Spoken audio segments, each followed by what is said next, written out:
Can you say why America is the greatest country in the world? It's not the greatest country in the world. Finally, really did it. You maniac! I'm as mad as hell, and I'm not gonna take this anymore! You bring them death,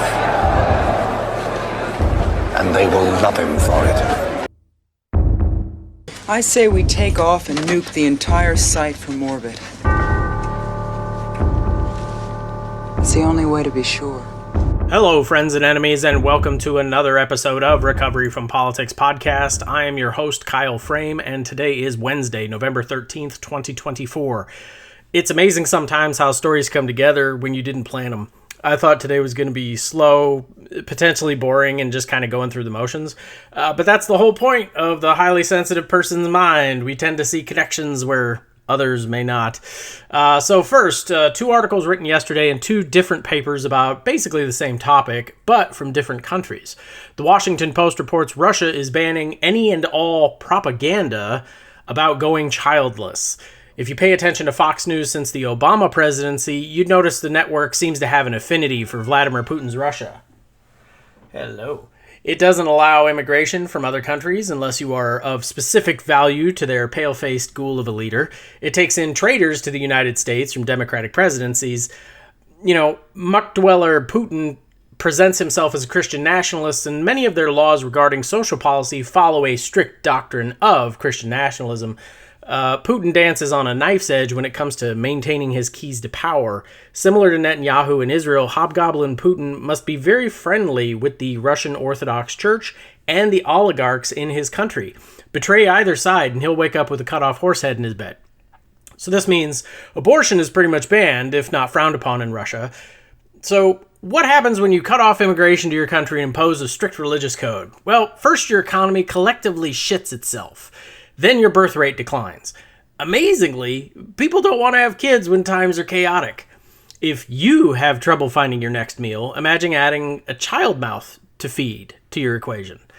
As such, Russia is about to ban propaganda about going childless. I imagine this is a one-way street.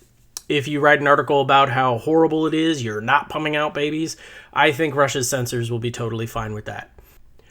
And that brings us to the second article written yesterday in the New York Times reporting a sob story of the, quote, unspoken grief of never being a grandparent, end quote, as their kids are opting to not have kids. Here in the United States, we are coming to terms with multiple polls over the last decade, at least showing Americans, by and large, believe for the first time in over 100 years that their children will have a more difficult time just fucking existing than their parents did. This isn't rocket science, and there are various reasons for it. But my dad, at my age, was over 15 years into a 30-plus year career in a good union job with excellent benefits and the promise of a pension. He owned his own home and made enough to raise two boys and have a stay-at-home mom the whole time. Even by his generation standards, that was pretty sweet. Most of my friends in school, both their parents worked, and they often came home after school to empty homes. This was the end of the latchkey generation, or Gen X. I was right at the beginning of millennial. I'm like very, very, very early.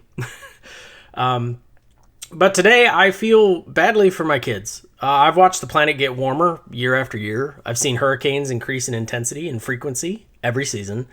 I lived in Washington State in 2000, where you might get a light dusting of snow at the coldest points, but by the time I left in 2022, you could be snowed in for several days. Even now in Alabama, our first year, we got snow, and it shut down the entire area for a week. There are no snowplows at all down here. They do not have any infrastructure whatsoever to deal with it, and the current local governments are all climate deniers, so they think, yeah, that only happened once. Don't worry about it. So this alone gives me hesitancy if someone asks if we want more kids, you know. Then there's the economics of it all. I got very lucky and was in a position to buy a home at the tail end of the housing collapse from 2008. I got a home dirt cheap, but that was a one-time thing, we hope. Most friends my age don't own their own home. I have a friend who does their own podcast, who just now in their mid-40s bought their first home. That's reality for many of us. The dire economic straits of the last two decades, during years we should have all been starting families and deepening our savings accounts, instead went to just getting the fuck by.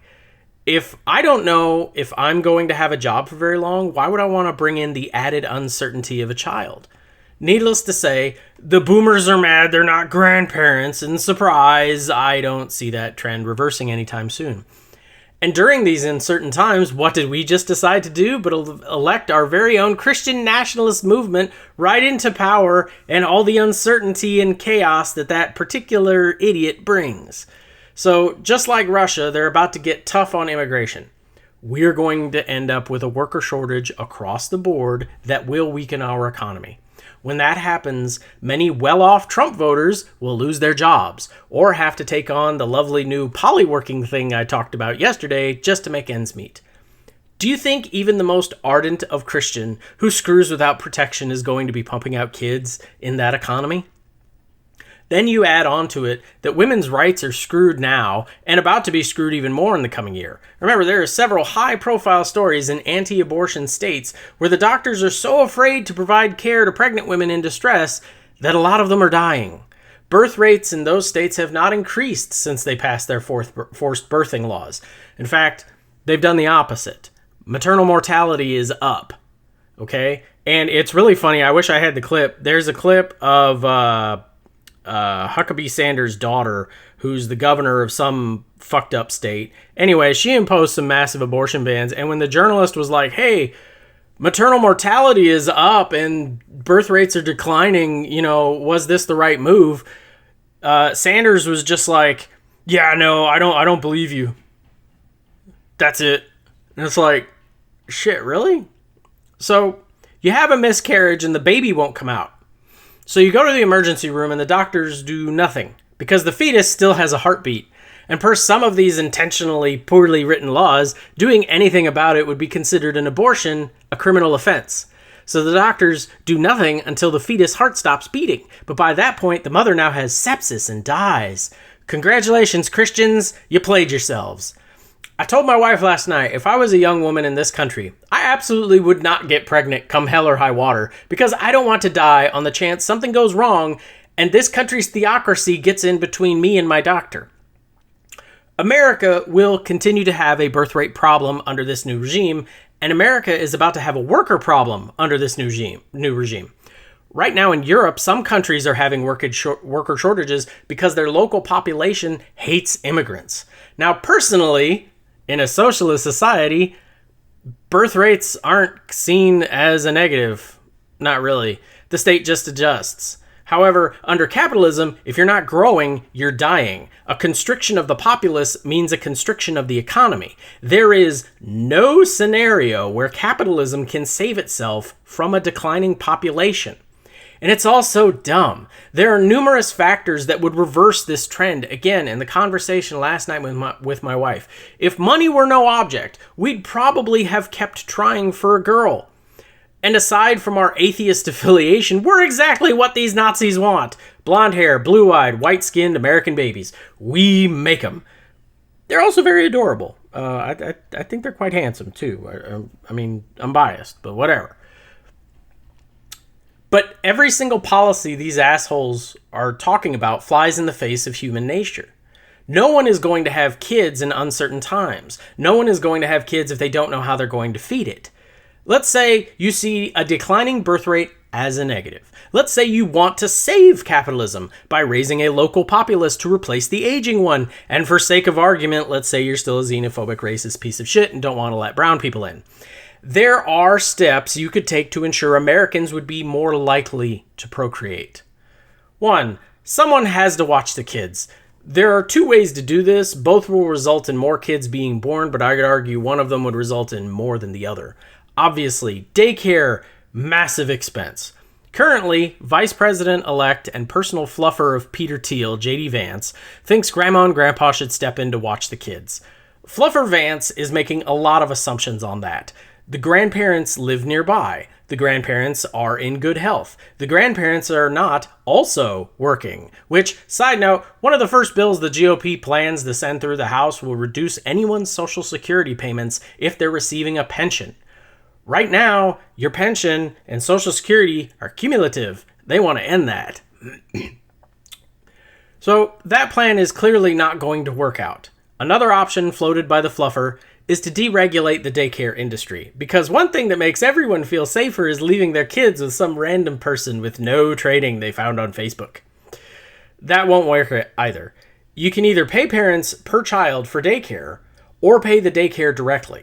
Make it work. You want the parents to work? You have to give them security and safety for their kids. A lot of parents would be open to having more children if they knew they didn't have a new monthly $1,000 bill coming their way. The next option, I think, would produce the best results for the birth rates, in order for that to happen, the government needs to make policies with the explicit goal of returning America to a single household income that can raise a family. My grandparents had a single worker, my grandfather, and he raised 5 children and their mom all under one roof. That should be the standard. That should be the goal. If both parents want to work, it should be their choice and not a necessity. But I think we as humans all agree the best way to raise your kids is by the parents. Sadly, this one isn't a simple silver bullet issue. I see the daycare one, if it ever happens, being much easier because you can just write a check. Much easier. There's a lot that goes into making this a goal. It would either take several small bites over a couple of years or one of those massive 2,000-page bills that encompasses everything you can think of. Sadly, neither political party in America is presenting this as an option. 2. Someone has to feed the kids. One of the most heartbreaking things to watch is a child starve. And the second most heartbreaking thing in that vein is to see someone that was clearly malnourished as a child. Their growth stunted. You want these kids to grow up to be consistent tax-paying workers? You have to feed them. The easiest method is through school breakfasts and lunches. The institutions are already in place. It's simply a price tag that's the issue. But what about before they're in school? I think infant nutrition is vital and should frankly be free. A lot of women don't produce enough milk on their own to keep their kids fully fed. They need to supplement with formula. That should be free. Then when the kids transition to those jars of Gerber baby food, that should be free too. Now I, the socialist, think the entire produce section of the grocery store should either be entirely free or heavily subsidized. But if you want more kids, this is an easy one. 3. Someone has to clothe these kids. Diapers are expensive. You know what else is expensive? Car seats, baby clothes, cribs. They only live in these things for a very, very short amount of time, but they're insanely expensive. All this should be heavily subsidized or, quite frankly, made free. Remember, you're the one who wants more babies. I'm just telling you how to do it. Sadly, neither political party are promoting these ideas at all. Democrats were kind of all over the place and couldn't even keep their own child tax credit on the books for fear of alienating one senator who felt alienated anyway by all the brown people he kept seeing on TV. For our next topic, I'd like to start all the way back a long time ago with World War I. The World War I German army was considered worldwide as the most powerful military. It was universally acknowledged. Even France, at the time, while overconfident themselves, acknowledged the best they could place was number 2 on the list. While Germany lost the Great War, the infrastructure of that military might was still in place, and now had the added bonus of battle-hardened generals with experience fighting in throughout Europe. This military may have been defeated, but was still a monster to be reckoned with. Even after the Treaty of Versailles, no one on earth wanted to tangle with Germany. On January 17, 1991, Operation Desert Storm began. The United States was going to war with Iraq. On February 28th of the same year, the war was officially over. The United States absolutely destroyed the largest standing military on the planet in 43 days. With the Soviet Union no longer alive, the United States was the preeminent military superpower. The United States followed this up following 9/11 on October 7th, 2001 in Afghanistan. By December 20th of the same year, the country was under control of a UN security force. High on its own supply, the United States took the war to Iraq again, under false pretenses, on March 20th, 2003. The political operatives, including the president, ignored generals, asking them not to drop the ball on Afghanistan. However, our elected leaders ignored their generals and went ahead. It was successful. The Iraqi leader was in hiding and his government defunct within days. Then the occupations and the insurgents began. Ultimately, the Iraq War didn't officially come to a close until the 18th of December 2011, almost 9 years later. The Afghanistan War turned into America's longest war in its history, closing out on August 30th, 2021, just a few weeks away from a full 20 years long. Some would say Iraq was a success. No one with any credibility thinks Afghanistan was anything but a colossal waste of time, since the Taliban government returned to power within hours of America's withdrawal. While the United States lost the Afghanistan war, the infrastructure of that military might was still in place, and now had the added bonus of battle-hardened generals with experience fighting throughout the Middle East. This military may have been defeated, but was still a monster to be reckoned with. Even after the bungled exodus negotiated by Trump and executed by Biden, no one on earth wanted to tangle with the United States. Adolf Hitler was Chancellor of Germany, but he hadn't fully consolidated his power until the infamous Night of the Long Knives. From June 30th to July 2nd of 1934, Hitler purged politicians and military commanders not sufficiently loyal to him with extrajudicial killings. Germany was still a military superpower, despite its economic woes. Now it was consolidated in the hands of a fascist. While Germany had early success beating up on lesser states with blitzkrieg attacks and fighting war-weary foes like France, their weaknesses were being seen across the pond by the United States. Obviously, the largest mistake Germany made was volunteering to open itself up to a two-front war and trying to invade Russia in the winter. It got there through overconfidence, but also stupidity. Hitler purged the military of all its great and experienced generals. On top of that, even if some of them were in the room and knew better, they could not be seen as unloyal to the Führer or face their own untimely death. So the experienced shut up, and the idiots ran the war. No matter how great your infrastructure, equipment, and training of your military forces, you replace the top minds with men looking to cover their own asses and show fealty to their lord, and you're ripe for the plucking. The Orange God King has promised a purge of those he sees as unloyal to him in the military. Many generals told him no over the course of his first presidency, especially when it came to using the military against its own citizens. He has even openly opined about wanting Hitler's generals, despite being told that by the end they were actively trying to kill Adolf. But late yesterday, the Orange God King decreed a decree that would actually shock those that thought they could no longer be shocked, when he named Fox News personality and former Major Pete Hegseth as Secretary of Defense. His main qualification for the Orange God King was that the Orange God King was pleased by his rhetoric on the morning show Fox and Friends.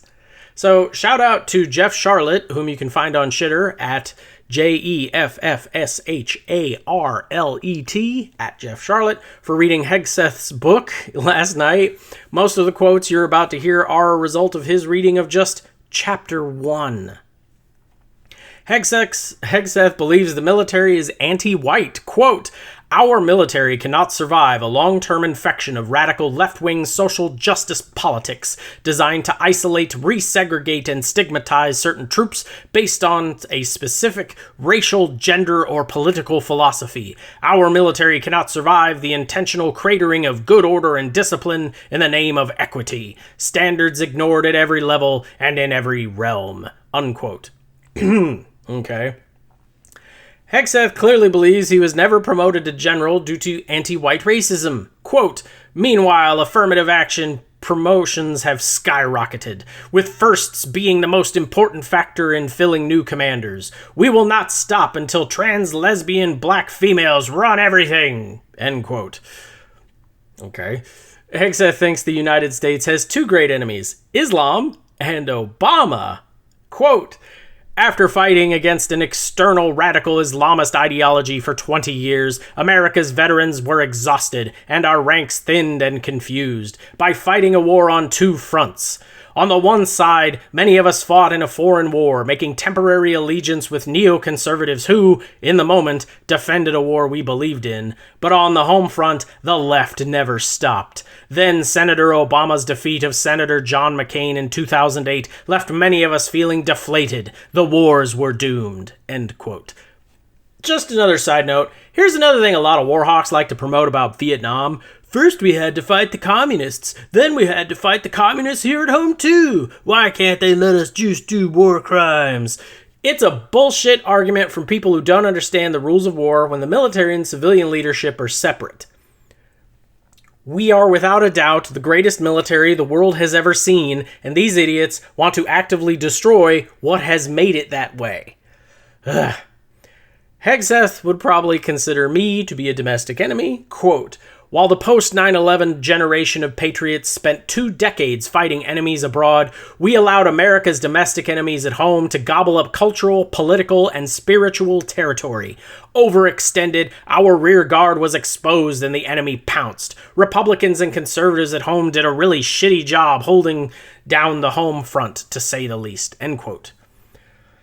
Here's Hegseth on these domestic enemies. Quote, "Antifa, BLM, and now Hamas supporters and other progressive stormtroopers have done their best to create little Samaras, the Iraqi town I was deployed in the center of cities like Portland, Chicago, Minneapolis, Seattle, New York, and San Francisco." End quote. Here's him using some code words to describe people. It's quite insane. Quote, "Places where police must respect the indigenous populations of street addicts and operate under a bizarre set of rules of engagement that effectively cede the territory, neighborhood, to the enemy, criminals." End quote. So, I didn't know this next part. So a Jody is what you call a person who cheats on the spouse of a military member while they're deployed.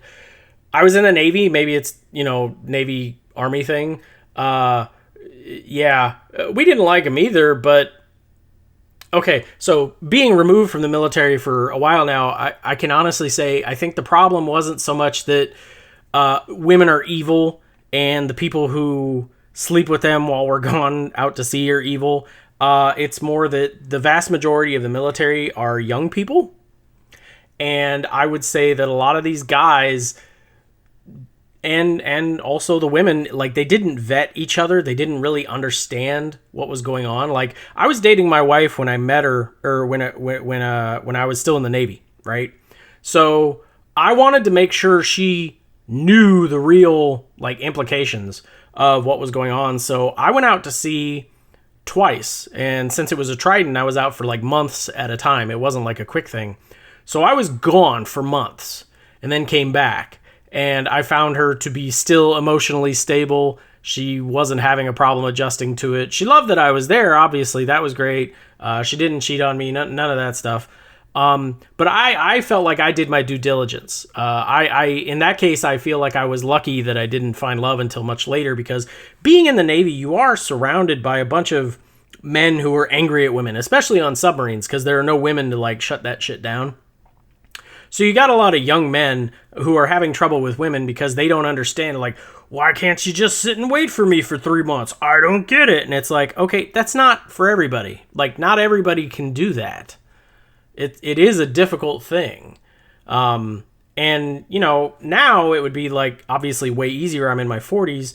Talking to my 20-something self, I'm very glad that I did wait and that I did, kind of purposefully wait until these trials had been conducted, because we're still together, and through good times and bad, we're still together. We still have each other's backs, and I just think this idea that there are people who purposefully do this and women are evil and just cheat on you as soon as you're gone. It's like there are human beings who just aren't used to that kind of thing. So fuck off. It's not a conspiracy.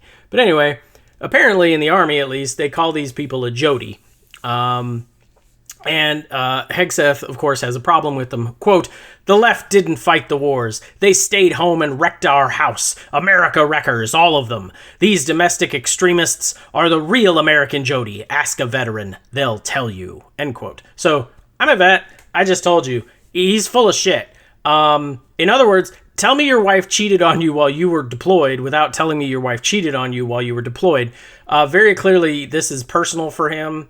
Because, yeah, if this never happened to you, it's not that big a deal. Maybe that's my case. But anyway, finally, to close it all out, here is how Hegseth, incoming Secretary of Defense, once again, thinks we should fix things. Quote, "There is no time or room for an insurgency. The left captured the military quickly, and we must reclaim it at a faster pace. We must wage a frontal assault, a swift counterattack in broad daylight. If we wait for nightfall, they will regroup. If we retreat from the system to rebuild, it's gone. And building another American military is not an option. We have only one Pentagon, one Secretary of Defense." End quote. So, Jeebus, this guy has some ideas, doesn't he? In addition to Germany effectively losing World War II due to brain drain at the highest levels, it's worth pointing out Russia is seen as how the right wants to do things. Their military is extremely straight white male dominated. They abuse their soldiers to try and toughen them up. Remember, fucking Tucker Carlson, asshole, he did a whole thing about how so tough they are because the military commanders literally like chest kick their new incoming recruits to prove that they're manly or how tough they are. But I would just point out, they're not doing too hot in Ukraine, okay? It wasn't all American support. Remember, America really didn't support the war until Ukraine showed it had some fight left in it. Up until that point, many experts in the Pentagon, NATO, and Europe thought Ukraine would fall within 72 hours. People underestimated their will and their leadership.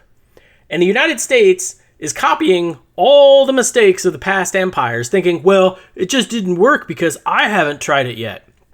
Germany was not the first country to purge itself of people it deemed unloyal and then immediately suffered for it. Russia is not the first country to purge its military of diversity and suffer for it. We will not be the first country to purge itself of immigrants and plunge our economy into the toilet. This has all happened before, and it will happen again. As for what we can actually do about it, not much. The Democrats think they will weather this incoming storm. They think their status and wealth will shield them from the worst. They think gerrymandered districts will keep them in power. And they think they don't need us because they have billionaire donors who will keep funding their losing efforts. And quite frankly, even if they do recover power someday, as long as they get their money from the billionaires, the best you can hope for is they'll do another infrastructure bill that sends jobs to red states in the mistaken belief that it will somehow get them reelected. None of that is true. The battle lines have been drawn. The enemy is inside the White House. The chance for change has come and gone. I don't believe America can be saved, and I'm starting to wonder if it should be. End of line.